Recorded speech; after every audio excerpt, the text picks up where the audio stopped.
कुछ कानून के किस्से आपको कुछ एपिसोड्स में दिखाएंगे और उसकी असलियत आपको बताएंगे, ताकि आपको भी ये ज्ञान हो जाए कि किस तरह से हमारी राजनीति चल रही है। तो जिस शख्स के बारे में जो मैं समझता हूँ कि एक बहुत ही अहमियत है उनकी उत्तर प्रदेश में, वो हैं आज़म खान साहब। आपका आज़म खान साहब बहुत स्वागत है। मुझे ये जानकारी नहीं थी कि आप वकील भी थे। आपने 1974 में अलीगढ़ मुस्लिम यूनिवर्सिटी से लॉ भी पास किया और आप स्टूडेंट पॉलिटिक्स में भी रहे, आप एएमयू के जनरल सेक्रेटरी भी थे। और मुझे ये भी नहीं मालूम था कि आप इमरजेंसी में आप जेल भी गए। फिर आपने हमेशा वकील के नाते गरीब तबकों के लिए लड़ाई लड़ी, लेबर राइट्स के लिए लड़ाई लड़ी, रिक्शा वालों के लिए लड़ाई लड़ी, आपने बीड़ी वर्कर्स के लिए लड़ाई लड़ी, आपने टेक्सटाइल लेबरर्स के लिए लड़ाई लड़ी। फिर आप जब पॉलिटिक्स में आए तो आप तो फाउंडर रहे समाजवादी पार्टी के, सुना है आप फाउंडर रहे मुलायम जी के साथ।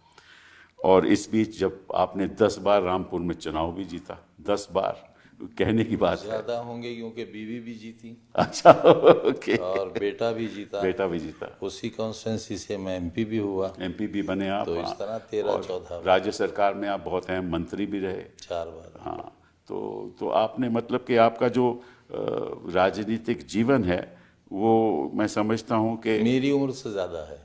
आपकी उम्र से ज्यादा तो आप वैसे 1980 से लेकर 92 तक आपने कई पार्टी बदली भी? नहीं, कोई नहीं बदली। पहले आप जनता पार्टी में नहीं थे?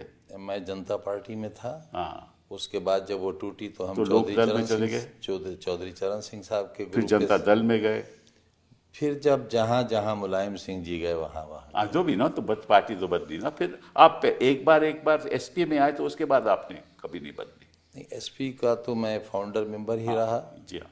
और जब बेगम हजरत महल पार्क में एक बहुत तारीखी सम्मेलन हुआ जिसमें समाजवादी पार्टी बनने का ऐलान हुआ, तो उसका संविधान भी मैंने ही रखा था। अच्छा। और उस दिन मैंने बताया था कि मेरी अपनी ज़ाती हैसियत क्या होगी पार्टी में और हिंदुस्तान में। जिस तरह कभी मौलाना मोहम्मद अली जौहर से ये पूछा गया कि आपका मज़हब क्या है, तो उन्होंने कहा कि मैं पहला मुसलमान, मैं दूसरा मुसलमान और मैं आखिरी मुसलमान। लेकिन अगर कोई मुझसे मेरी वतनियत पूछेगा तो मैं कहूँगा मैं पहला हिंदुस्तानी, मैं दूसरा हिंदुस्तानी और मैं आखिरी हिंदुस्तानी। जी हाँ। ये मैंने अपनी हैसियत उसी दिन वाज़े कर दी थी कि मेरे जीने का तरीक़ा ये होगा, ताकि समाज ये जान ले कि अगर उन्हें मेरे ख्यालात से इत्तेफाक हो तो मुझे वोट करें और ना हो तो ना करें, क्योंकि सबको अपने अकायद पर कायम रहने का हक़ संविधान भी देता है और हर शख्स का मज़हब भी देता है।